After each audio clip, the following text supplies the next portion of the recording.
దేవునికి స్తోత్రం. ఆదికాండం 18 అధ్యాయం 2 వచనము. అతడు కన్నులెత్తి చూచినప్పుడు ముగ్గురు మనుషులు అతని ఎదుట నిలువబడి ఉండిరి. అతడు వారిని చూచి గుడారపు వాకిట నుండి వారిని ఎదుర్కొనుటకు పరుగెత్తి చూడండి, అతను కన్నులెత్తి చూసినప్పుడు ముగ్గురు మనుషులు అతనికి కనిపించారంట. వారెవరో కాదండి, తండ్రి, కుమార, పరిశుద్ధాత్మ దేవుడు అబ్రాహామునకు ప్రత్యక్షమైనారు. చూడండి, ఆయన కనిపెట్టుకుంటూ ఉన్నాడు. మరి కనిపెట్టుకున్న వాళ్ళకి ప్రత్యక్షమయ్యేటటువంటి దేవుడే మన దేవుడు.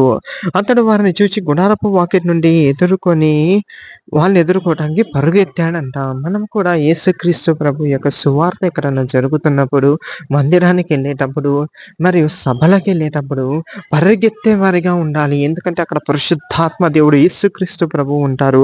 ఆయనను చూచుటకు, ఆయన వాక్యం వినుటకు, ఆత్మలో బలపడుటకు, విశ్వాసంలో ఎదుగుటకు, దేవుని రాకడ నిమిత్తము కనిపెట్టుకొని ఉండుటకు మనము పరిగెత్తాలి. ఆమేన్.